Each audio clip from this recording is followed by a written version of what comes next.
WBP lady constable 2018 যে পরীক্ষাটা হয়েছিল তার ম্যাথসের প্রথম কোশ্চেন দেখো, বলেছে 3টি ঘন্টা একবার একসাথে বাজার পরে 10 সেকেন্ড, 12 সেকেন্ড এবং 15 সেকেন্ড অন্তর বাজতে থাকে, তাহলে কতক্ষণ পরে তারা আবার একসাথে বাজবে। তো এই অঙ্কটা হচ্ছে এলসিএম বা লসাগুর চ্যাপ্টার থেকে, যেখানে আমাদের এই সময় অর্থাৎ তারা কতক্ষণ পরে আবার একসাথে বাজবে এই সময়টা বার করার জন্য আমাদেরকে যে সময়গুলো দেওয়া থাকবে তাদের আমরা সিম্পলি লসাগু করে দেবো। তাহলে লসাগু যদি করি তাহলে 10, 12 এবং 15 লসাগু করলে আমরা কী করব, উৎপাদক বিশ্লেষণের মাধ্যমে যদি লসাগু করার চেষ্টা করি তাহলে প্রথমে যদি দেখো 2 দিয়ে ভাগ দিই তাহলে এখানে পাবো 5, এখানে পাবো 6 আর এখানে থাকবে 15। তারপরে যদি দেখো আমরা 3 দিয়ে যদি ভাগ দিই তাহলে 3 দিয়ে, বা এখানে যদি প্রথমে 5 দিয়ে ভাগ দিই তাহলে এখানে হবে 5, এখানে হবে 6 আর এখানে হবে 3। তারপরে 3 দিয়ে ভাগ দিলে কত হবে দেখো, এখানে 1, এখানে 2 আর 3কে 3 দিয়ে ভাগ দিলে হয় 1। তাহলে আমরা এখানে এলসিএম বা লসাগুটা কত পাবো, 5 দিয়ে 10 আর 3 দিয়ে 6, তাহলে 10 আর 6 হচ্ছে 60, তাহলে এইটা হবে 60 সেকেন্ড। অর্থাৎ এই যে 60 সেকেন্ড এলো সেই 60 সেকেন্ড পরেই 3টি ঘন্টা আবার একসাথে বাজবে। তাহলে আমাদের এখানে অপশান নাম্বার সি হয়ে যাবে 1 নম্বর অঙ্কের ক্ষেত্রে সঠিক উত্তর। 2 নম্বর কোশ্চেন বলেছে 600-র 20% = এক্সের 25% যদি হয় তাহলে এক্সের মান কত হবে। তো এখানে আমাদেরকে বলেছে 600-র 20% মানে কত আমরা লিখতে পারি, 20/100 লিখতে পারি, বলেছে এক্সের 25%, তাহলে 25%কে আমরা লিখতে পারি 25/100। এবার যদি আমরা কাটাকাটি করি তাহলে নিচে আর নিচে 100 100 কাটে, 25কে 5 দিয়ে কাটলে হয় 5 আর 20কে 5 দিয়ে কাটলে হয় 4। তারপরে 25 দিয়ে যদি 600 কাটি তাহলে 5 12 হয় 60, তাহলে এটা হবে 120। তাহলে এক্স কত পাবো, এক্স পাবো 120 × 4, তাহলে এটা 4 12 48 আর 0, তার মানে এটা হয়ে যাবে এক্সের ভ্যালু হয়ে যাবে আমাদের 480, যেটা অপশন নাম্বার সিতে দেওয়া আছে। কোশ্চেন নাম্বার 3, এক ব্যক্তি প্রথম 160 কিলোমিটার 64 কিলোমিটার পার ঘন্টা বেগে এবং পরের 160 কিলোমিটার বা 80 কিলোমিটার পার ঘন্টা বেগে অতিক্রম করে, তাহলে ব্যক্তিটির গড় গতিবেগ বা অ্যাভারেজ স্পিড কত হবে। তো আমরা জানি অ্যাভারেজ স্পিডের যে ফর্মুলাটা হয় সেটা হচ্ছে total distance divided by total time. তো এখানে আমাদের দুই ক্ষেত্রে টোটাল ডিস্ট্যান্স, প্রথম ক্ষেত্রে 160, দ্বিতীয় ক্ষেত্রে 160, তাহলে টোটাল ডিস্ট্যান্স আমরা কত পাবো, 320 কিলোমিটার। এবং প্রথম ক্ষেত্রে টাইম কত লেগেছে, 160 কিলোমিটার গেছে, তাহলে 160 কিলোমিটারকে তার গতিবেগে অর্থাৎ 64 দিয়ে যদি ভাগ করি তাহলে আমরা প্রথম ক্ষেত্রে টাইম পাবো। এটাকে দেখো 32 দিয়ে যদি কাটাকাটি করি তাহলে নিচে হবে 2 আর উপরে হবে 5, তাহলে প্রথম ক্ষেত্রে টাইম আমাদের পেলাম 5/2 ঘন্টা। দ্বিতীয় ক্ষেত্রে টাইম বার করবো কী করে, এইটার ক্ষেত্রে টাইম হবে 160 ডিভাইডেড বাই 80, তাহলে এখানে আমরা পেয়ে যাবো 2 ঘন্টা। তাহলে দুটো মিলে যে আমাদের টোটাল যে টাইম সেটা আমরা কত পাবো, প্রথম ক্ষেত্রে 5/2 ঘন্টা এবং দ্বিতীয় ক্ষেত্রে 2 ঘন্টা। এটা যদি লসাগু করি তাহলে নিচে হবে 2 লসাগু আর উপর হবে 5 আর 4 হবে 9, তাহলে 9/2 ঘন্টা, এইটা হয়ে যাবে আমাদের টোটাল টাইম। তাহলে আমরা টোটাল ডিস্ট্যান্স পেয়েছি 320 এবং টোটাল টাইম পেয়েছি 9/2 ঘন্টা। তাহলে অ্যাভারেজ স্পিডের ওখানে মানগুলো বসিয়ে দেবো। তাহলে আমরা যদি বসাই 320 ডিভাইডেড বাই 9 আর এখানে 2টা উপরে চলে যাবে, তাহলে এখানে উপরে হবে 32 দুগুণে 64 মানে 640 ডিভাইডেড বাই 9। তাহলে এটা যদি ভাগ করি তাহলে 7 9 63, তাহলে 7 দিয়ে ভাগ যাবে। আর দেখো লাস্টে যেহেতু 0 আছে, যেহেতু 0কে 9 দিয়ে ভাগ যায় না, তাহলে আমাদের 7-এর পরে দশমিক আসবে, অর্থাৎ 7-এর পরে 7 দিয়ে শুরু হবে এবং দশমিকে আনসারটা হবে। এরকম অ্যান্সার আমাদের শুধুমাত্র অপশান সি নাম্বারে আছে, তাহলে এখানে অপশান নাম্বার সি অর্থাৎ 71.11 কিলোমিটার পার ঘন্টা হয়ে যাবে সেই ব্যক্তির টোটাল অ্যাভারেজ স্পিড, যেটা আমাদের চেয়েছে সেটা অপশান নাম্বার সি হয়ে যাবে সঠিক উত্তর। কোশ্চেন নম্বর 4, একটি ক্যাম্পে 800 জনের জন্য 20 দিনের খাবার মজুত ছিল, কিন্তু ক্যাম্পে 640 জন আছে, তাহলে ওই খাবার দিয়ে 640 জন লোকের কতদিন চলবে। তো এগুলো হচ্ছে সহজ অঙ্ক, যেগুলো আমরা করতে পারি কীভাবে, দেখো 800 জন লোকের খাবার ছিল কত দিনের, 20 দিনের, সেই খাবারটা চালাতে হবে কতজনের, এখন আছে 640 জন, তাহলে 640 জন মাল্টিপ্লাইড বাই এক্স, এই এক্সের ভ্যালু অর্থাৎ কতদিন চলবে সেইটা আমাদেরকে বার করতে হবে। তাহলে এক্স যদি আমরা লিখি তাহলে 800 মাল্টিপ্লাইড বাই 20 ডিভাইডেড বাই 640, তাহলে 20 শূন্য আর 640-এর শূন্য যদি কাটি তাহলে 2 দিয়ে 32 64 কাটলে হয় 32, আর 32 দিয়ে যদি আমরা 800কে ভাগ করি তাহলে এটা পাই আমরা 25 দিন হয়ে যাবে আমাদের উত্তর, যেটা অপশান নাম্বার সি হয়ে যাবে সঠিক উত্তর। কোশ্চেন 5, একটি সাইকেলের ক্রয়মূল্য বা কস্ট প্রাইস হচ্ছে 4000 টাকা, সাইকেলটি যদি 3200 টাকা বিক্রয় করা হয় তাহলে ছাড়ের পরিমাণ কত হবে বা পার্সেন্টেজ কত হবে সেটা আমাদের বার করতে বলেছে। তো এখানে কস্ট প্রাইস বা সিপি আমাদেরকে দেওয়া আছে 4000, বিক্রয় মূল্য বা এসপি আমাদেরকে দেওয়া আছে 3200। তাহলে এখানে 4000 থেকে 3200 যখন বিক্রি করেছে তখন টোটাল ছাড় কত দিয়েছে, 800 টাকা। এই 800 টাকার আমাদের পার্সেন্টেজ কত সেটা বার করতে বলেছে। তো পার্সেন্টেজ আমরা ক্রয়মূল্যের উপর বার করব, তাহলে 800 ডিভাইডেড বাই 4000 আর এটাকে পার্সেন্টেজ করার জন্য মাল্টিপ্লাইড বাই 100, তাহলে 100 দুটো শূন্য, 4000-এর দুটো শূন্য, 4000-এর একটা শূন্য আর উপরের 800-র একটা শূন্য যদি কাটি তাহলে আমাদের শেষ পর্যন্ত থাকে 80/4, তাহলে এটা যদি ভাগ করি তাহলে এটা হয়ে যাবে 20%, অর্থাৎ আমাদের টোটাল যে ছাড়ের শতকরা পরিমাণ সেটা 20%, অপশন নাম্বার বি সঠিক উত্তর। কোয়েশ্চেন নাম্বার 6, কোন ক্ষুদ্রতম সংখ্যাকে 8, 12, 16 এবং 20 দিয়ে ভাগ করলে প্রতিবারই 5 ভাগশেষ থাকে? তো এই ধরনের অঙ্কগুলো লসাগু গসাগুর চ্যাপ্টার থেকে দেয়, যেগুলো আমাদের করার একটা ফরম্যাট হচ্ছে যে কোন ক্ষুদ্রতম সংখ্যা, যেগুলো হচ্ছে 8, 12, 16 এবং 20 দিয়ে ভাগ করা যাবে। মানে হচ্ছে যে আমরা 8, 12, 16 এবং 20 যদি লসাগু নিই, তাহলে আমরা সেই সংখ্যাটি পাবো যেই সংখ্যাকে এই সব সংখ্যাগুলো দিয়ে ভাগ করা যায়। এবার বলেছে সেই সংখ্যাটিকে ভাগ করলে আবার 5 অবশেষ থাকে। 5 অবশেষ থাকে মানে হচ্ছে এলসিএম অফ, আমরা প্রথমে যে সংখ্যাগুলো দেওয়া আছে 8, 12, 16 এবং 20 তাদের এলসিএম বা লসাগু বার করবো এবং তার সাথে যে অবশেষ থাকে 5 সেটা আমরা অ্যাড করে দিলে আমাদের যে ক্ষুদ্রতম সংখ্যাটি বার করতে বলেছে সেটা আমরা পেয়ে যাব। তো এখানে আমরা 8, 12, 16 এবং 20 যদি প্রথমে এলসিএম বা লসাগু বার করার চেষ্টা করি, তাহলে এখানে প্রথমে 4 দিয়ে ভাগ দিলে এখানে 2, এখানে 6, এখানে হবে 8 আর এখানে হবে 5, 4 দিয়ে যদি আমরা ভাগ দিই তাহলে এখানে 2, 3 4 12, 4 4 16 আর 4 5 হয় 20। তারপর দেখো যদি 2 দিয়ে ভাগ দিই তাহলে এখানে হবে 1, 3 আর এখানে 2, এখানে হবে 5। তাহলে আমাদের এলসিএম বা লসাগুটা কত হবে? লসাগুটা হবে 5 2 হচ্ছে 10 আর 4 2 8, 3 8 হচ্ছে 24, 24 আর 10 হচ্ছে 240। এটা মাল্টিপ্লাই করলে 240 পেলাম। এবার বলেছে আমাদের সেই সংখ্যাটা কত হবে? সেই সংখ্যাটা হবে এই সংখ্যাগুলির এলসিএম প্লাস 5। তাহলে এলসিএম পেলাম আমরা 240 প্লাস 5, তার মানে এটা হয়ে যাবে 245। এই হচ্ছে এই সংখ্যাটা, যেটাকে আমরা 8, 12, 16 এবং 20 দিয়ে ভাগ করলে 5 অবশেষ থাকে। তাহলে এখানে আমাদের অপশন নাম্বার এ হয়ে যাবে সঠিক উত্তর। কোয়েশ্চেন নাম্বার 7, দুটি সংখ্যার অনুপাত দেওয়া আছে 9:14। যদি বৃহত্তর সংখ্যাটি ক্ষুদ্রতর সংখ্যার থেকে 55 বেশি হয় তবে সংখ্যাগুলি কী কী হবে? তো এখানে আমাদের সংখ্যা দুটির অনুপাত দেওয়া আছে 9:14 দেওয়া আছে। বলেছে বৃহত্তর সংখ্যাটি ক্ষুদ্রতর সংখ্যা থেকে 55 বেশি। তাহলে এখানে বৃহত্তর সংখ্যা হচ্ছে 14 আর ক্ষুদ্রতর সংখ্যা হচ্ছে 9, এদের অনুপাতে। তাহলে এইটা 14 ইউনিট যে সংখ্যাটা সেটা 9 ইউনিটের থেকে কত ইউনিট বেশি? এখানে হচ্ছে আমাদের 5 ইউনিট বেশি। অনুপাতে 5 ইউনিট বেশি আর সংখ্যাটা আমাদেরকে সেটা কোশ্চেনে দেওয়া আছে 55 বেশি। তাহলে 5 ইউনিটের যে মানটা সেটা আমাদেরকে কোশ্চেনে দেওয়া আছে 55। তাহলে এখান থেকে যদি আমরা 1 ইউনিটের মান বার করি তাহলে কত হবে? 55কে 5 দিয়ে ভাগ করলে এটা পাবো আমরা 11। তারপর বলেছে যে সংখ্যাগুলি কী কী হবে? তো আমাদের একটা সংখ্যা ছিল 9, তাহলে 9কে যদি আমরা 1 ইউনিটের ভ্যালু যদি 11 হয় তাহলে 9 ইউনিটের ভ্যালু কত হবে? 9 গুণিত 11, তার মানে এটা পেয়ে যাবো 99। এইটা হয়ে যাবে প্রথম সংখ্যা। দ্বিতীয় সংখ্যা কত হবে? 14 গুণিত 1 ইউনিটের ভ্যালু যদি 11, তাহলে 14 ইউনিটের ভ্যালু কত? 14 গুণিত 11, তাহলে এইটা হয়ে যাবে 154। তাহলে এটা হবে আমাদের দুটো সংখ্যা, যেখানে একটা হচ্ছে 99 এবং অপরটি হচ্ছে 154। তাহলে এখানে অপশান দেখো, অপশান নাম্বার ডি হয়ে যাবে সঠিক উত্তর। কোশ্চেন নাম্বার 8, এ এবং বি এককভাবে একটি কাজ যথাক্রমে 6 দিন এবং 12 দিনে করতে পারে। দুজনে একসাথে 3 দিন কাজ করার পর এ চলে যায় এবং বি বাকি কাজটি সম্পন্ন করে। তাহলে কাজটি সম্পন্ন করতে টোটাল কতদিন লেগেছিল সেটা আমাদের বার করতে বলেছে। তাহলে এখানে আমাদের দেওয়া আছে এ কাজটি করে 6 দিনে, বি কাজটি একা একা করতে পারে 12 দিনে। তাহলে এই দুটো যদি লসাগু বার করি তাহলে 12 হবে আমাদের লসাগু, যেটা হচ্ছে আমাদের টোটাল ওয়ার্ককে নির্দেশ করে। তাহলে এখানে এর এফিসিয়েন্সি কত হবে? 6 দিয়ে যদি 12কে যদি 6 দিয়ে ভাগ করি তাহলে এখানে পাবো এর এফিসিয়েন্সি 2 এবং বি এর এফিসিয়েন্সি পাবো 1। তারপর বলেছে দেখো দুজনে একসাথে 3 দিন কাজ করে, তাহলে এ প্লাস বি একসাথে কাজ করা, তাহলে 3 দিন কাজ করলে কত ইউনিট কাজ হয়? দেখো এর এফিসিয়েন্সি হচ্ছে 2, বি এর এফিসিয়েন্সি হচ্ছে 1, তারা কাজ করে 3 দিন একসাথে, তার জন্য 3 দিয়ে মাল্টিপ্লাই। তাহলে এখানে হবে ব্র্যাকেটের মধ্যে হবে 3 আর 3 দিয়ে 3কে গুণ করলে হবে 9, অর্থাৎ তারা একসাথে 3 দিন কাজ করে 9 ইউনিট কাজ করেছে। তাহলে বাকি কাজ যেটা আছে সেটা হচ্ছে বি করেছে। তাহলে বি কতদিন নিয়েছে সেই কাজটা করতে? আমাদের টোটাল কাজ ছিল 12 ইউনিট। 12 ইউনিটের মধ্যে এ এবং বি কাজ করেছে 3 দিনে 9 ইউনিট কাজ করে ফেলেছে। তাহলে আমাদের 9 ইউনিট যদি বাদ দিলাম তাহলে কত ইউনিট কাজ পড়ে থাকে? এইটা হচ্ছে 3 ইউনিট কাজ পড়ে আছে আর বি এর এফিসিয়েন্সি হচ্ছে 1। তাহলে উপরে 3 ডিভাইডেড বাই 1, তার মানে এইটা হবে আমাদের 3 দিন, অর্থাৎ বাকি কাজ যেটা ছিল সেটা হচ্ছে বি 3 দিনে শেষ করেছে। এবার বলেছে টোটাল কাজটি সম্পন্ন করতে কতদিন সময় লেগেছিল। তো আগে প্রথমে দেখো আমাদেরকে বলেছে এ এবং বি একসাথে 3 দিন কাজ করেছে। তাহলে 3 দিন কাজ করার পরে এ চলে গেছে, তারপরে বি আবার বাকি কাজটাকে 3 দিনে শেষ করেছে। তাহলে টোটাল ডেজ কত হবে? টোটাল ডেজ প্রথমে একসাথে দুজন কাজ করেছে 3 দিন, তারপরে বি একা কাজ করেছে 3 দিন, তাহলে টোটাল হচ্ছে 6 দিনে কাজটি সম্পূর্ণ হয়েছে। তাহলে এখানে অপশন নাম্বার ডি হয়ে যাবে সঠিক উত্তর। কোয়েশ্চেন নাম্বার 9, একটি আয়তক্ষেত্রের ক্ষেত্রফল দেওয়া আছে 460 স্কোয়ার মিটার। যদি আয়তক্ষেত্রের দৈর্ঘ্য প্রস্থের থেকে 15% বেশি হয় তবে আয়তক্ষেত্রটির ক্ষেত্রফল কত? তো এখানে আমরা একটা আয়তক্ষেত্র যদি ধরি এবং তার দৈর্ঘ্য যদি আমরা এক্স ধরি, প্রস্থ যদি ওয়াই ধরি, তাহলে আমাদেরকে এখানে ক্ষেত্রফল দেওয়া আছে।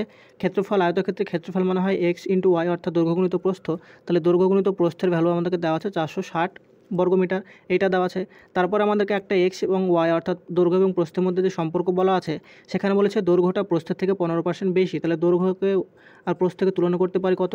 প্রস্থ যদি আমাদের 100 ধরি তাহলে দৈর্ঘ্য কত হবে? তার থেকে 15% বেশি মানে 115 হবে। এটা যদি 5 দিয়ে কাটি তাহলে উপরে হবে 23 আর নিচে হবে কত? দেখো 20। এবার আমাদেরকে বলেছে প্রস্থটি কত হবে, তাহলে প্রস্থ বার করতে গেলে আমাদের এখানে এই সমীকরণ থেকে ওয়াইয়ের মান বার করতে হবে। তাহলে এই সমীকরণ থেকে আমরা এক্স যদি লিখি তাহলে এক্স ইকুয়াল টু হবে 23y ডিভাইডেড বাই 20। এইটা হবে এক্সের ভ্যালু আমরা এখান থেকে বলতে পারি। এবার এক্সের ভ্যালুটা যদি প্রথম সমীকরণে বসাই তাহলে আমরা ওয়াইয়ের মানটা ক্যালকুলেট করতে পারবো। তাহলে এক্সের জায়গায় যদি আমরা বসাই 23y ডিভাইডেড বাই 20 গুণিত ওয়াই ইজ ইকুয়াল টু 460। এবার 23 দিয়ে যদি 46 কাটি তাহলে 2 দিয়ে কাটে, তাহলে এখানে হয়ে যাবে 20। তাহলে ওয়াই আর ওয়াইয়ের স্কোয়ার ইজ ইকুয়াল টু আমরা লিখতে পারি 20 গুণিত 20। এবার ওয়াইয়ের এদিকে স্কোয়ার আছে, সেটাকে যদি আমরা দুদিকে যদি রুট করি তাহলে রুট করলে আমাদের কত হবে, রুট করলে ওয়াইয়ের স্কোয়ারটা ডান দিকে এসে আমাদের বর্গমূল হয়ে যাবে। তাহলে এখানে 20 × 20 যদি বর্গমূল করি তাহলে রুটের বাইরে একটা 20 আসবে, তাহলে এখানে হয়ে যাবে Y is equal to 20 metre. এইটা হয়ে যাবে আমাদের আয়তক্ষেত্রটির প্রস্থ। তাহলে এখানে অপশন নাম্বার এ হয়ে যাবে সঠিক উত্তর। কোশ্চেন নাম্বার 10, এটা দিয়েছে অনুপাতের চ্যাপ্টার থেকে, একদম ইজি অঙ্ক, যেখানে বলা আছে a/b = 3:4। তাহলে এটাকে আমরা প্রথমে a/b আকারে যদি লিখি তাহলে 3/4 হবে। তারপরে b/c-কে যদি আমরা b/c আকারে লিখি তাহলে এটা হবে c/6/5। তাহলে বলেছে a/c মানে কত হবে, তাহলে অনুপাত দুটোকে যদি আমরা গুণ আকারে লিখি তাহলে a/b মাল্টিপ্লাইড বাই b/c যদি করি তাহলে এখানে দেখো b/c কাটবে, তাহলে এখান থেকে আমরা a/c পাবো, তার মানে আমরা a/c এর মানটা পাই যাবো। তাহলে এখানে দেখো a/b = কোথাকে দেওয়া আছে 3/4 মাল্টিপ্লাইড বাই b/c এর জায়গায় আমরা বসাবো 6/5। তাহলে 2 দিয়ে কাটলে 4কে কাটলে হয় 2, আর 2 দিয়ে 6কে কাটলে হয় 3। তাহলে এদিকে কত পাবো, 3 3 9 আর নিচে পাবো 10। তাহলে এদিকে বাদিকে পড়েছিল a/c = 9/10। তাহলে a/c আমরা কত পাবো, 9:10। এটা হয়ে যাবে আমাদের উত্তর, যেটা অপশন নাম্বার এতে দেওয়া আছে। কোশ্চেন নাম্বার 11 দিয়েছে সরল সুদের চ্যাপ্টার থেকে, যেখানে বলেছে রিনা একটি সংস্থা থেকে 1200 টাকা কিছু সরল সুদের জন্য ঋণ নেয় এবং যেখানে সরল সুদের হার, অর্থাৎ এখানে আমাদের আর এর যে ভ্যালু সেটা বলেছে যত বছরের জন্য ঋণ নেয় তার সাথে সমান, অর্থাৎ এখানে টি মানে টাইমের সাথে যে আরটা সেটা সমান হয়। আর এখানে বলেছে পি মানে হচ্ছে আসলটা হচ্ছে 1200 টাকা ঋণ নেয়, বলেছে যদি সে 432 টাকা সুদ হিসেবে পরিশোধ করে, অর্থাৎ এখানে আয় হচ্ছে আমাদের 432 টাকা, তাহলে এখানে সুদের হার অর্থাৎ আর এর ভ্যালুটা কত হবে। তো এখানে আমাকে দেওয়া আছে আর = টি, অর্থাৎ সুদের হার = যত বছরের জন্য টাকাটা খেটেছিল তত বছরের সাথে সমান। তাহলে এখানে আমরা আই = PTR ফর্মুলাটা যদি অ্যাপ্লাই করি তাহলে ভ্যালুগুলো যদি বসাই তাহলে 432 হচ্ছে আয়ের মান, পি মানে হচ্ছে 1200 টাকা, আর এখানে টি মানে হচ্ছে আর বসাবো, আর আর মানে হচ্ছে আর বসাবো, যেহেতু আমাদেরকে আর এর মানটা বার করতে বলেছে, ডিভাইডেড বাই 100। তাহলে 100 শূন্য আর 1200 দুটো শূন্য যদি কাটি তাহলে এখানে আর এর স্কোয়ার, দুটো আর মানে আর এর স্কোয়ার = আমরা পাচ্ছি 432 ডিভাইডেড বাই 12। তাহলে এটা দিয়ে যদি 12 দিয়ে যদি ডিভাইড করি তাহলে 3 12 হয় 36, 36 পর 7 আর 2 থাকে তাহলে 72, 6 12 হয় 72। তাহলে আর স্কোয়ার আমরা পেলাম 36, তাহলে আর 36 রুট করলে আমরা পাবো 6, অর্থাৎ এখানে 6% যেটা হলো সেটা হচ্ছে আমাদের যে সুদের হার। তাহলে এখানে অপশন নাম্বার এ হয়ে যাবে আমাদের সঠিক উত্তর। কোশ্চেন 12 বলেছে ABCD এর মধ্যে কিছু পরিমাণ টাকা 5:2:4:3 অনুপাতে যদি ভাগ করা হয় তাহলে সি হচ্ছে ডি এর থেকে 1000 টাকা বেশি পায়, তাহলে বি কত টাকা পাবে টোটাল সেটা আমাদের বার করতে বলেছে। তো এখানে দেখো অনুপাতে যেটা বলেছে সেটা হচ্ছে 5 2 4 এবং 3, যেখানে বলেছে সি ডি এর থেকে 1000 টাকা বেশি পায়, কিন্তু আমাদের এখানে দেখো অনুপাতে হচ্ছে সি এর মান হচ্ছে 4 এবং ডি এর মান হচ্ছে 3। তাহলে এখানে সি ডি এর থেকে কত ইউনিট বেশি পেয়েছে, 1 ইউনিট বেশি পেয়েছে। সেই 1 ইউনিটের মান আমাদেরকে দেওয়া আছে সংখ্যায় কত, 1000 টাকা। তাহলে 1 ইউনিটের মান যদি 1000 টাকা হয় তাহলে বলেছে বি কত টাকা পাবে, তাহলে অনুপাতে বি কত টাকা পেয়েছিল, বি পেয়েছিল 2 ইউনিট। তাহলে 1 ইউনিটের ভ্যালু যদি 1000 হয় তাহলে 2 ইউনিটের ভ্যালু কত হবে, 2 গুণিত 1000। তাহলে এটা যেখানে 2000টা হয়ে যাবে আমাদের বি যেই টাকাটা পেয়েছিল তার পরিমাণ। তাহলে এখানে অপশন নাম্বার সি হয়ে যাবে সঠিক আনসার, এটা একদম সহজ উত্তর। কোশ্চেন 13, একটি ত্রিভুজের 3টি বাহুর অনুপাত 1/2 1/3:1/4। যদি ত্রিভুজটির পরিসীমা 52 সেন্টিমিটার হয় তবে ক্ষুদ্রতম বাহুটির দৈর্ঘ্য কত হবে। তো এখানে তোমাদেরকে 3টি বাহুর যে দৈর্ঘ্য সেগুলো আমাদেরকে ভগ্নাংশে দেওয়া আছে, সেটা প্রথমে আমরা সরল সংখ্যা আকারে লিখব। তো এখানে আমাদেরকে দেওয়া আছে 3টি বাহুর যে অনুপাত সেটা দেওয়া আছে 1/2 1/3 এবং 1/4। তো এগুলোকে আমাদের সাধারণ সংখ্যাতে নিয়ে যেতে গেলে যে হরগুলো আছে অর্থাৎ 2 3 এবং 4 সেগুলো প্রথমে লসাগু করব। তাহলে 2 3 এবং 4 যদি লসাগু করা হয় তাহলে সেটা আসে আমাদের 12। তাহলে এই 12 দিয়ে প্রত্যেকটা ভগ্নাংশকে আমরা মাল্টিপ্লাই করব। তাহলে 1 2 × 12, 1 3 × 12 এবং 1 4 × 12। তাহলে এখানে পাবো কত 6, এখানে পাবো হচ্ছে 4 আর এখানে পাবো 3। তাহলে আমরা যেই 3টি যে বাহুর অনুপাত সেটা কত পেলাম, 6:4:3 পেলাম 3টি বাহুর অনুপাত। তাহলে এখানে আমাদেরকে বলেছিল যে প্রত্যেকটা বাহুর অনুপাত দেওয়া ছিল, সেটাকে আমরা সিম্পল সংখ্যা আকারে লিখলাম 6:4:3। এবার বলেছে ত্রিভুজটির পরিসীমা হচ্ছে 52 সেন্টিমিটার। ত্রিভুজের পরিসীমা মানে আমরা জানি 3টি বাহুর যোগফল। তাহলে এখানে 3টি বাহুর যোগফল অনুপাতে কত? 6 + 4 10 + 3 হচ্ছে 13। তাহলে আমাদের এখানে অনুপাতে হচ্ছে ত্রিভুজটির পরিসীমা আমরা পাচ্ছি 13 ইউনিট, কিন্তু আমাদের সেটার ভ্যালু দেওয়া আছে 52 সেন্টিমিটার। তাহলে 13 ইউনিট আমরা লিখতে পারি 52 সেন্টিমিটার। তাহলে 1 ইউনিটের ভ্যালু কত হবে? 52কে 13 দিয়ে ভাগ, মানে আমরা পেয়ে যাবো কত? 4 সেন্টিমিটার। তাহলে 1 ইউনিটের ভ্যালু আমরা পেলাম 4 সেন্টিমিটার। এবার বলেছে ক্ষুদ্রতম বাহুটির দৈর্ঘ্য কত? তাহলে অনুপাতে 6, 4 এবং 3 এর মধ্যে ক্ষুদ্রতম কোনটি? এটা হচ্ছে 3 ইউনিটটা। তাহলে 1 ইউনিটের ভ্যালু যদি আমরা 4 সেন্টিমিটার পাই, তাহলে 3 ইউনিটের ভ্যালু কত হবে? 3 × 4, তাহলে এইটা আমরা পেয়ে যাবো কত? 12 সেন্টিমিটার পেয়ে যাবো আমরা ক্ষুদ্রতম বাহুটির দৈর্ঘ্য। একই রকমভাবে যদি আমাদেরকে বৃহত্তম বাহুর দৈর্ঘ্য বার করতে বলতো, তাহলে আমরা 6 × 4 করতাম, সেটা পেতাম 24। যেহেতু আমাদেরকে ক্ষুদ্রতম বলেছে, তাই আমরা 3 × 4 করে 12 সেন্টিমিটার যেটা পেলাম, সেটা হলো ত্রিভুজটির ক্ষুদ্রতম বাহুটির দৈর্ঘ্য, যেটা অপশন নাম্বার ডি হয়ে যাবে সঠিক উত্তর। কোশ্চেন 14, এই অঙ্কটা হচ্ছে নৌকা এবং স্রোত থেকে, যেখানে বলেছে একটি নৌকা স্রোতের অনুকূলে অর্থাৎ ডাউন স্ট্রিমে 2 ঘন্টায় 16 কিলোমিটার যায়, কিন্তু সমপরিমাণ পথ অর্থাৎ 16 কিলোমিটার পথই স্রোতের প্রতিকূলে অর্থাৎ আপ স্ট্রিমে ফিরে আসে 4 ঘন্টায়। তাহলে নৌকাটি স্থির জলে নৌকাটির বেগ কত হবে? তো এখানে আমাদেরকে ডাউন স্ট্রিম অর্থাৎ ডিএস এর স্পিড আমরা যদি বার করি, তাহলে 16 কিলোমিটার ডিভাইডেড বাই 2 আওয়ার, মানে এইটা পেয়ে যাবো আমরা 8 কিলোমিটার পার আওয়ার। আর ডাউন স্ট্রিমের আপ স্ট্রিমের বেগটা যদি বার করি বা প্রতিকূলে বেগটা যদি বার করতে চাই, তাহলে একই পরিমাণ দূরত্ব গেছে 16 কিলোমিটার ডিভাইডেড বাই এখানে সময় হচ্ছে 4 ঘন্টা, তাহলে এইটা পেয়ে যাবো আমরা 4 কিলোমিটার পার আওয়ার। এই দুটো স্পিড যখন আমরা পেয়ে গেলাম, তখন নৌকা বা স্থির জলে নৌকার বেগ হয়ে যায় দুটোকে যোগ করে 2 দিয়ে ভাগ, অর্থাৎ downstream plus upstream divided by 2, তার মানে এখানে হয়ে যাবে 8 + 4 ডিভাইডেড বাই 2, তার মানে এখানে হয়ে যাবে 12 ডিভাইডেড বাই 2 যদি করি, তাহলে এইটা পেয়ে যাবো আমরা 6 কিলোমিটার পার আওয়ার। তাহলে এখানে নৌকাটি স্থির জলে নৌকার বেগ হয়ে যাবে 6 কিলোমিটার পার ঘন্টা। কোশ্চেন নাম্বার 15, একটি আয়তক্ষেত্রের কর্ণ বলেছে √41 সেন্টিমিটার এবং তার ক্ষেত্রফল বলেছে 20 স্কোয়ার সেমি। তাহলে আয়তক্ষেত্রটির পরিসীমা পেরিমিটার কত হবে সেটা আমাদের বার করতে বলেছে। তো এইটা একটা যদি আয়তক্ষেত্র হয়, যার দৈর্ঘ্য যদি আমরা এক্স এবং প্রস্থ যদি ওয়াই ধরি, তাহলে তার কর্ণ মানে হচ্ছে, এই যে আমরা দাগটা টানছি সেটা হচ্ছে এক কর্ণের দৈর্ঘ্য। সেই কর্ণের দৈর্ঘ্যটা হয় আমাদের √x² প্লাস y² অর্থাৎ দৈর্ঘ্যের স্কোয়ার প্লাস প্রস্থের স্কোয়ার। আর হচ্ছে ক্ষেত্রফল দেওয়া আছে আমাদেরকে, ক্ষেত্রফল হয় আয়তক্ষেত্রের x × y অর্থাৎ দৈর্ঘ্য গুণিত প্রস্থ, এবং পরিসীমা বার করতে দিয়েছে, পরিসীমার ফর্মুলা হয় 2 × দৈর্ঘ্য যোগ প্রস্থ, তাহলে 2 × x + y। তাহলে আমাদেরকে কী কী দেওয়া আছে সেখান থেকে আমরা x এবং y এর যদি ভ্যালু বার করতে পারি, তাহলে আমরা আয়তক্ষেত্রটির পরিসীমা খুব সহজে বার করতে পারবো। তো প্রথমে দেওয়া আছে কর্ণের দৈর্ঘ্য। কর্ণের দৈর্ঘ্য মানে আমরা ফর্মুলা পেলাম √x² plus y² equal to আমাদেরকে দেওয়া আছে √41 সেন্টিমিটার। তাহলে উভয় দিকে যদি আমরা বর্গ করি, তাহলে কী পাবো? বর্গ করলে উভয় দিক থেকে রুটটা উঠে যাবে। তাহলে রুটটা যদি উঠে যায়, এখানে 41 ছিল, তাহলে রুটটা যদি উঠে যায়, তাহলে আমরা পাবো x² plus y² equal to আমরা পাবো 41।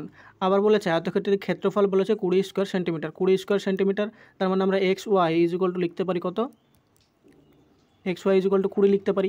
তাহলে এখানে আমরা দেখব x এবং y এর এমন দুটি মান বসাবো যাতে আমাদের x × y করলে 20 হয় এবং x² প্লাস y² করলে আমাদের 41 হয়। তাহলে আমরা x ইকুয়াল টু যদি 5 এবং y ইকুয়াল টু যদি 4 বসাই, অর্থাৎ 20কে যদি আমরা লিখি 5 × 4, তাহলে এখানে যদি আমরা x মানে যদি 5 আর y মানে যদি 4 ধরি, তাহলে এখান থেকে x² প্লাস y² মিলছে কি দেখব। তাহলে x² করলে 5 মানে আমরা পাবো 25, এবং y² যদি করি, তাহলে আমরা 4 মানে পাবো 4 × 16।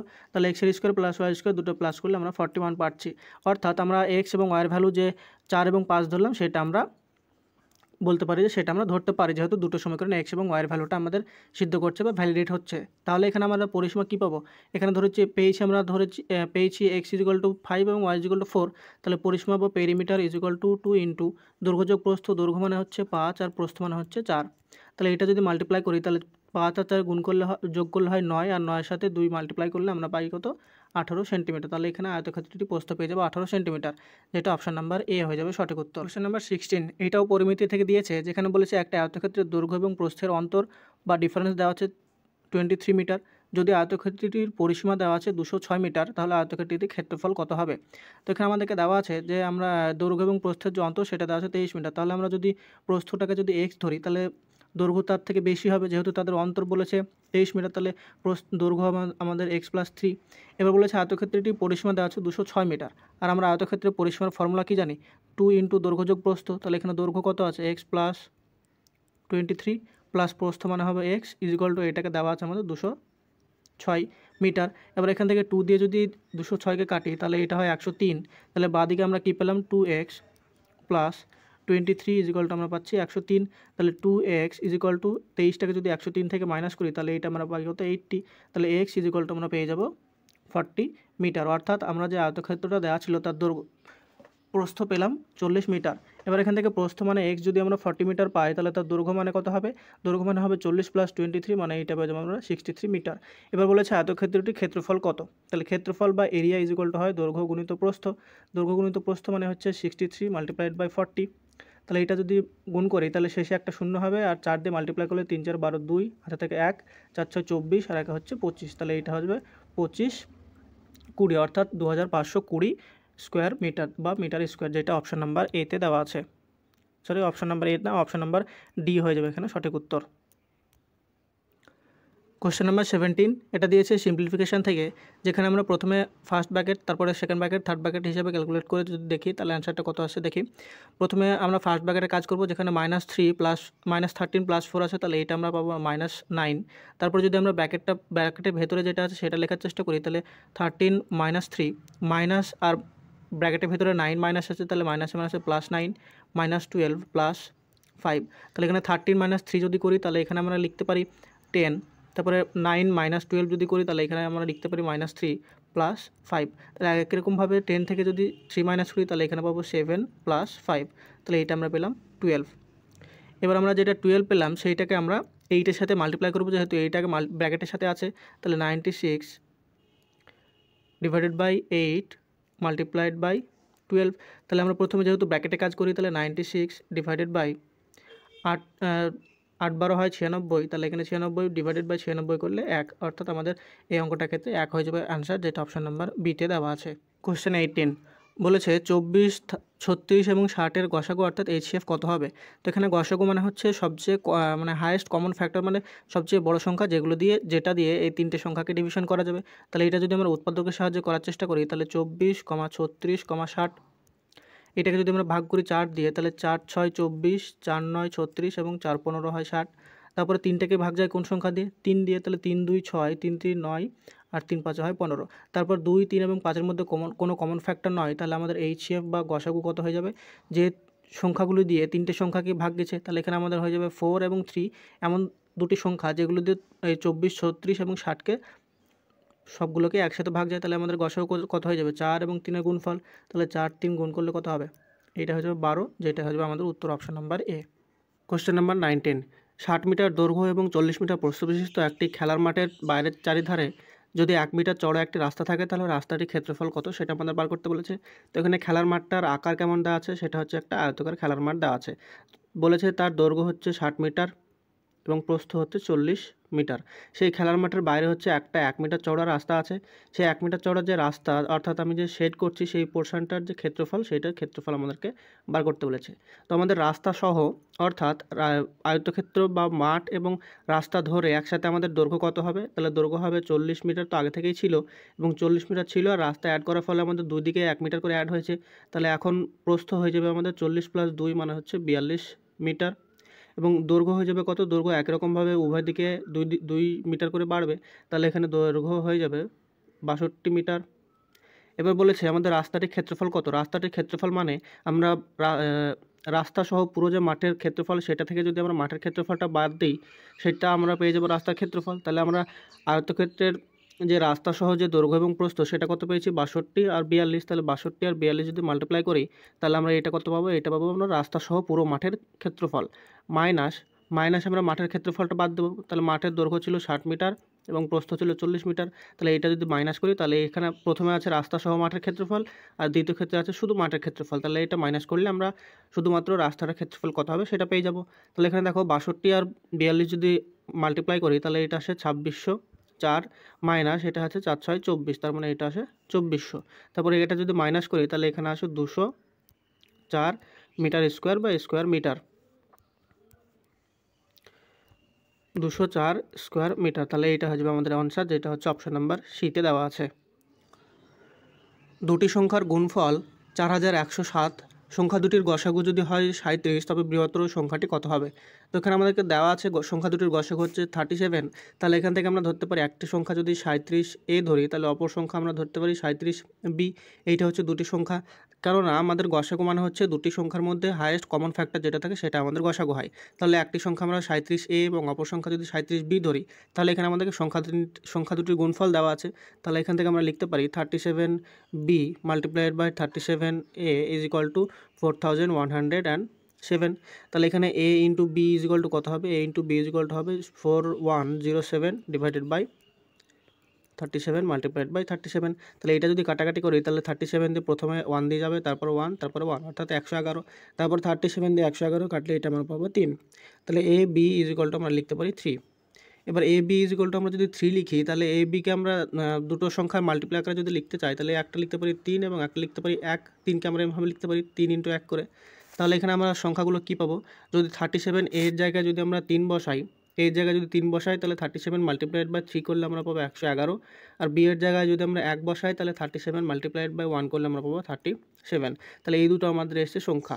এবার এই দুটো সংখ্যার মধ্যে সবথেকে বৃহত্তর অর্থাৎ গ্রেটার সংখ্যাটাও নির্ণয় করতে বলেছে, তাহলে সেটা হয়ে যাবে আমাদের 111, যেটা অপশন নাম্বার সি হয়ে যাবে সঠিক উত্তর।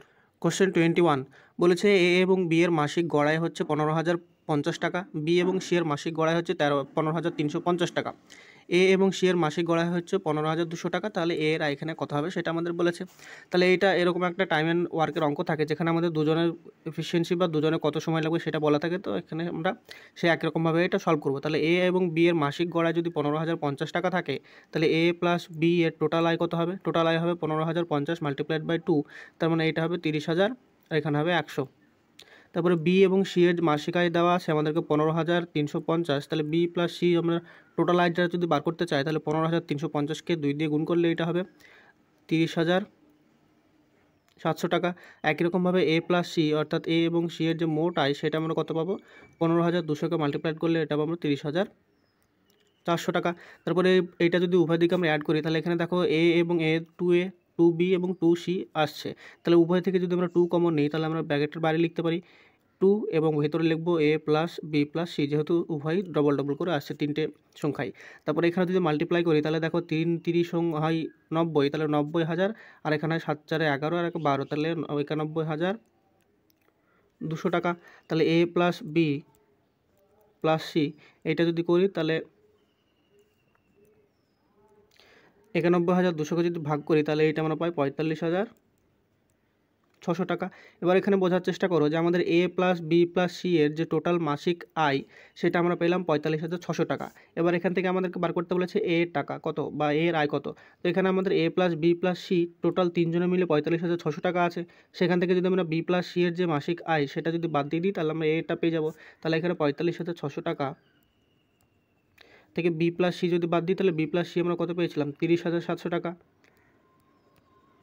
তাহলে এইটা যদি মাইনাস করি তাহলে এর যে আয় মাসিক সেটা আমরা পেয়ে যাব। তাহলে এইটা আমরা পাবো কত? এটা পাবো 14,900 টাকা হচ্ছে এর আয়, যেটা আমাদের অপশান নাম্বার ডি হয়ে যাবে সঠিক উত্তর। একটি ট্রেন 800 মিটার এবং 400 মিটার লম্বা দুটি সেতু অতিক্রম করে 100 সেকেন্ডে এবং 60 সেকেন্ডে। তাহলে ট্রেনটির দৈর্ঘ্য কত হবে? তো আমরা বেসিক যে নিয়ম সেটা থেকে জানি যে কোনো ট্রেন যখন কোনো সেতু অতিক্রম করে তখন যে টোটাল যে দূরত্বটা অতিক্রম করে সেটা হয় তার নিজের দৈর্ঘ্য এবং সেতুর দৈর্ঘ্যের সাথে সমান হয়। তাহলে এখানে আমরা সেই ট্রেনটির দৈর্ঘ্য আমাদেরকে দেওয়া নাই, সেই ট্রেনটির দৈর্ঘ্য আমাদেরকে বার করতে হবে। তাহলে আমরা ট্রেনটির দৈর্ঘ্য যদি ধরে নিই যে এ মিটার, তাহলে এ মিটার দৈর্ঘ্য যে ট্রেনটি হয় সেই ট্রেনটি প্রথমে কত কিলোমিটার দূরত্ব অতিক্রম করে বা কত মিটার দূরত্ব অতিক্রম করে? প্রথমে হচ্ছে সেতুর দৈর্ঘ্য কত? 800 মিটার প্লাস নিজের দৈর্ঘ্য কত? এ মিটার। এইটা অতিক্রম করে 60 সেকেন্ডে, 100 সেকেন্ডে। তাহলে 100 দিয়ে যদি আমরা ভাগ করি তাহলে এটা মিটার পার সেকেন্ডে তার স্পিড পাই। এবং দ্বিতীয় ক্ষেত্রে যে স্পিডটা আছে সেই স্পিডটা আমরা কত পাবো? দেখো দ্বিতীয় ক্ষেত্রে টোটাল ডিস্টেন্স সে কত কভার করে? 400 মিটার হচ্ছে সেতু আর নিজের দৈর্ঘ্য হচ্ছে এ, ডিভাইডেড বাই স্পিড কত? স্পিড হচ্ছে 60। তাহলে এই দুটো হচ্ছে প্রথম ক্ষেত্রে এবং দ্বিতীয় ক্ষেত্রে ট্রেনটির স্পিড। তাহলে দুই ক্ষেত্রে যেহেতু ট্রেনটির স্পিড সমান তার জন্য আমরা এই দুটোকে ইকুয়েট করতে পারি। এবার দেখো 60কে যদি আমরা 0 0 কাটলাম, তারপরে এটা 3 দিয়ে এটা 5 দিয়ে যদি মাল্টিপ্লাই কাটি, তারপরে এখানে দেখো কোনাকুনি গুণ করলে 4 5 হয় 20 plus 5a is equal two আমরা কত পাবো? 3 8 24 প্লাস 3a। তারপরে এগুলোকে যদি এদিকে নিয়ে আসি তাহলে 2a ইজ ইকুয়াল টু 2400 থেকে 2000 মাইনাস করলে এটা আমরা পাই কত? 400। তারপরে এ ইজিকলটা আমরা কত পাবো, 400কে 2 দিয়ে ভাগ করলে এটা পেয়ে যাবো 200 মিটার। তাহলে ট্রেনের দৈর্ঘ্য আমরা পেয়ে গেলাম 200 মিটার, যেটা অপশন নাম্বার ডি হয়ে যাবে সঠিক উত্তর। কোশ্চেন 23, একটি আয়তক্ষেত্রের ক্ষেত্রফল হচ্ছে 1200 স্কোয়ার সেন্টিমিটার। তারপর বলেছে 15 সেমি দৈর্ঘ্য এবং 4 সেমি প্রস্থ বিশিষ্ট কতগুলি টালি দিয়ে আয়তক্ষেত্রটিকে ঢাকা যাবে বা আবৃত করা যাবে। তো এই হচ্ছে আমাদের একটা আয়তক্ষেত্র দেওয়া আছে, যার আমাদের ক্ষেত্রফল বলা আছে 1200 স্কোয়ার মিটার। এবার বলেছে এই স্কোয়ারগুলিকে আমাদেরকে ছোটো ছোটো টালি দিয়ে ঢাকতে হবে, অর্থাৎ এটাকে টালি বসাতে হবে। তাহলে আমাদেরকে বলেছে এরকম কতগুলো টালি লাগবে। যেই ছোটো টালিগুলো যেগুলো দেওয়া আছে সেগুলো দৈর্ঘ্য দেওয়া আছে 15 সেন্টিমিটার এবং প্রস্থ দেওয়া আছে 4 সেন্টিমিটার। তাহলে আমাদেরকে একটা জিনিস ভাবতে হবে, আমাদের বড় যে টালিটা আয়তক্ষেত্রটা দেওয়া আছে তার ক্ষেত্রফল দেওয়া আছে 1200 স্কোয়ার সেন্টিমিটার। তারপরে আমরা যদি ধরি যে আমাদের টোটাল এন সংখ্যক টালি লাগবে, তাহলে এন সংখ্যক টালির যে ক্ষেত্রফল, সেই ক্ষেত্রফলটা আমাদের বড় আয়তক্ষেত্রের ক্ষেত্রফলের সাথে সমান হতে হবে। তাহলে আমরা প্রথমে যদি ধরি যে আমাদের এন সংখ্যক টালির প্রয়োজন, তাহলে এন সংখ্যক টালির ক্ষেত্রফল কত হবে? একটা টালির ক্ষেত্রফল হচ্ছে 15 গুণিত 4, 15 গুণিত 4 দৈর্ঘ্য এবং প্রস্থর গুণফল হয় আমাদের আয়তক্ষেত্রের ক্ষেত্রফল। আর টালিগুলো যেহেতু আয়তকার, তাহলে তাদের ক্ষেত্রফল হবে N multiplied by 15 multiplied by 4 is equal to এটা সমান কত হবে? এটা সমান হবে 1200। তাহলে এন ইজিকলটা আমরা কত লিখতে পারি? এন ইজিকল টু আমরা পাবো 1200 ডিভাইডেড বাই 4, 15 হবে 60। তাহলে 60 দিয়ে যদি কাটি, 0 0 কাটলে, তাহলে এন ইজিকলটা আমরা লিখতে পারি 120কে 6 দিয়ে কাটলে হয় 20টি। অর্থাৎ এখানে আমাদের উত্তর হওয়ার কথা যে আমাদের এরকম টালি 20টি প্রয়োজন, কিন্তু উত্তর হয়তো ভুল আছে, তার জন্য আমরা ঠিক করতে পারছি না। আমাদের উত্তর হওয়ার কথা, এরকম যদি ডেটা থাকে তাহলে আমাদের অ্যান্সার 20টি টালির প্রয়োজন হওয়ার কথা ছিল, হয়তো এটার অ্যান্সার ভুল থাকতে পারে। কোশ্চেন নাম্বার 24 দিয়েছে মান নির্ণয় থেকে, যেখানে আমাদের একটা অঙ্ক দেওয়া আছে, সেটার প্রথমে আমাদের ফরম্যাটটা বুঝতে হবে। তো উপরে আমরা 2.39 এইটাকে যদি এ ধরি এবং 1.61কে যদি বি ধরি, তাহলে ফরম্যাটটা আছে এ স্কোয়ার মাইনাস বি স্কোয়ার, আর নিচে আছে এ মাইনাস বি। আর আমরা জানি যে এ স্কোয়ার মাইনাস বি স্কোয়ারের যে ফর্মুলা হয় সেটা হয় A plus B multiplied by A minus B, এটা হচ্ছে তার ফর্মুলা। নিচে আমাদের তো এ মাইনাস বি আগে থেকে আছে, তাহলে উপরে এ মাইনাস বি এবং নিচে এ মাইনাস বি যদি কাটে, তাহলে এখানে আমাদের এ প্লাস বি আমাদের শেষ পর্যন্ত পড়ে থাকে। তাহলে এখানে সরাসরি আমরা এ মানে কত ধরেছিলাম 2.39 প্লাস বি মানে হচ্ছে 1.61, এই দুটো যোগ করে দিলে এটা হবে 4 হয়ে যাবে আমাদের সঠিক অ্যান্সার। তাহলে এখানে অপশন নাম্বার এ হয়ে যাবে সঠিক উত্তর। কোনো সংখ্যার 5% যদি 12 হয়, তাহলে সংখ্যাটি কত হবে?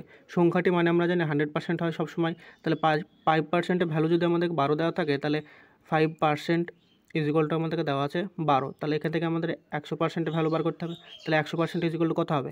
5% থেকে 100% আনার জন্য আমাদের যদি 20 দিয়ে মাল্টিপ্লাই করি, তাহলে 5টা 100% হয়। তাহলে এদিকেও একই রকমভাবে 12কে আমরা 20 দিয়ে মাল্টিপ্লাই করবো, তাহলে আমরা সংখ্যাটা পেয়ে যাবো। তাহলে এখানে 12কে 20 দিয়ে মাল্টিপ্লাই করলে হয় 12 2 24, তাহলে 240 হয়ে যাবে আমাদের উত্তর, যেটা অপশন নাম্বার সিতে দেওয়া আছে।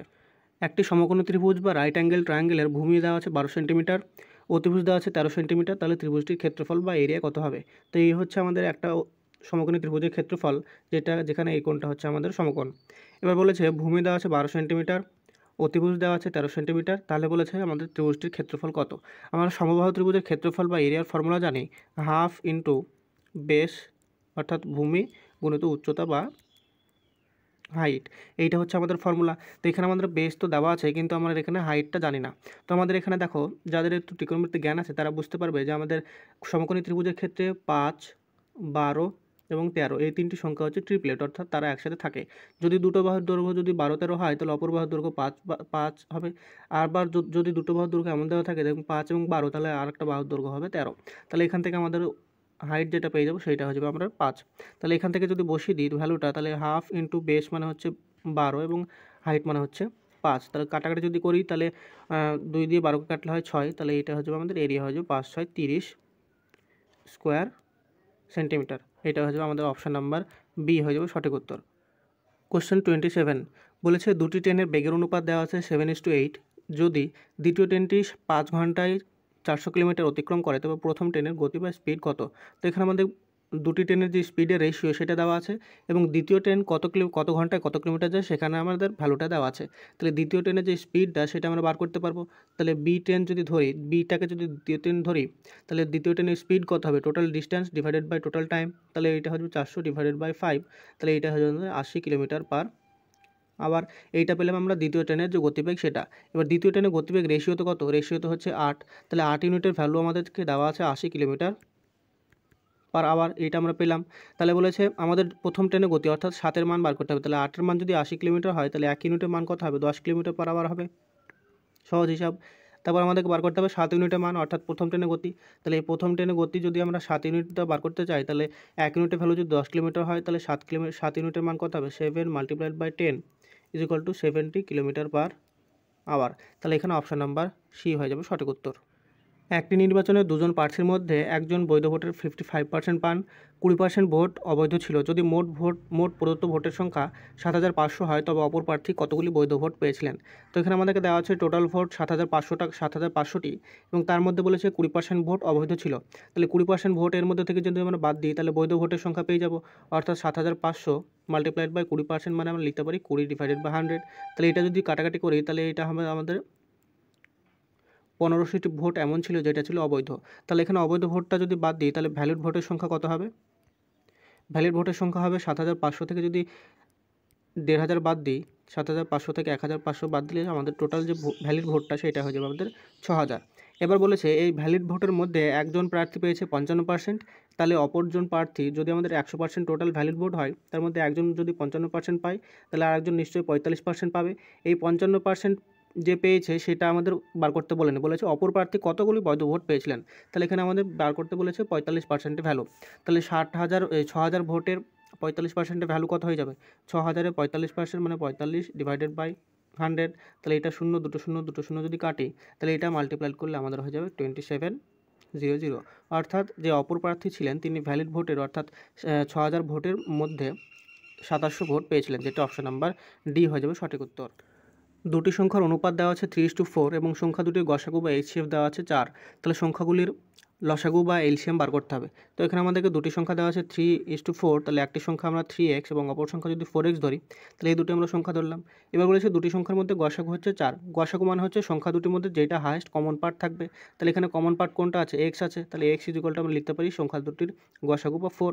তাহলে এখানে আমাদের গসাগু দেওয়া আছে 4, তাহলে আমরা সংখ্যা দুটি বার করতেও পারি, বা এখান থেকে আমরা লিখতে পারি যে সংখ্যা দুটির লসাগু কত হবে। তাহলে এলসিএম = আমরা লিখব, এলসিএম মানে হচ্ছে লার্জেস্ট কমন ফ্যাক্টর। তাহলে লার্জেস্ট কমন ফ্যাক্টর মানে সংখ্যা দুটির গুণফল এবং গুণফলের সাথে কমন পার্ট যেটা থাকবে সেটা আমরা একবার ধরবো। তাহলে 3 4 12 মাল্টিপ্লাইড বাই এক্স, তাহলে এটা আমাদের হয়ে যাবে সংখ্যা দুটির এলসিএম। তাহলে এখানে এক্সের মানটা যদি বসিয়ে দিই, তাহলে 12 × 4, তাহলে হয়ে যাবে 48। এইটা হয়ে যাবে সংখ্যা দুটির লসাগু, যেটা আমাদের অপশন নাম্বার এ হয়ে যাবে সঠিক উত্তর। কোশ্চেন নম্বর 30 অর্থাৎ এই সেটের শেষ কোশ্চেন বলেছে a অনুপাত b অনুপাত c যদি 2:3:4 হয়, তবে a/b, b/c এবং c/a এর মান কত হবে? তো এখান থেকে আমরা a লিখতে পারি 2, b লিখতে পারি 3 এবং c লিখতে পারি 4। তাহলে এখানে যদি মানটা বসিয়ে দিই, তাহলে a এর মান কত ধরলাম? a এর মান হচ্ছে 2, b মান হচ্ছে 3 অনুপাত b মানে হচ্ছে 3, c মানে 4, c মানে হচ্ছে 4, a মানে হচ্ছে 2। তাহলে এগুলোকে আমরা ভগ্নাংশ যেটা পেলাম সেই ভগ্নাংশটাকে আমাকে সরল অনুপাতে আনতে হবে। তাহলে সরল অনুপাতে আনার জন্য আমরা জানি যে আমাদের হর যেগুলো আছে, অর্থাৎ নিচের ভগ্নাংশের নিচের পার্টটা যেগুলো আছে সেগুলো এলসিএম করব। তাহলে এলসিএম 3, 4 এবং 2 এর এলসিএম কত হবে? এইটা হবে 12 এলসিএম হবে। তাহলে 12 যে এলসিএমটা পেলাম সেটা দিয়ে আমরা তিনটে ভগ্নাংশকে মাল্টিপ্লাইড করব। তাহলে প্রথম ভগ্নাংশ হচ্ছে যদি 12 দিয়ে গুণ করি, দ্বিতীয় ভগ্নাংশকে একই 12 দিয়ে গুণ, এবং তৃতীয় ভগ্নাংশকেও 12 দিয়ে গুণ। তাহলে এখানে দেখো 3 দিয়ে 12 কাটলে হয় 4, তাহলে প্রথম ভগ্নাংশটা আমাদের প্রথম সংখ্যাটা পেয়ে গেলাম 8। তারপরে একই রকমভাবে 4 দিয়ে 12কে কাটলে হয় 3, তাহলে 3 3 হয়ে যাবে 9, এবং শেষ যে সংখ্যা ভগ্নাংশটা আছে সেটার ক্ষেত্রে আমরা পেয়ে যাবো 6 দিয়ে 12 কাটলে 2 দিয়ে 12 কাটলে হয় 6, তাহলে 4 6 হয়ে যাবে 24। তাহলে আমরা সংখ্যা তিনটির বা যেই অনুপাত তিনটি আমাদেরকে বার করতে বলেছিল সেইটা সরলকৃত রূপ আমরা পেয়ে গেলাম 8:9:24। তাহলে এটা অপশন নাম্বার বি হয়ে যাবে সঠিক উত্তর।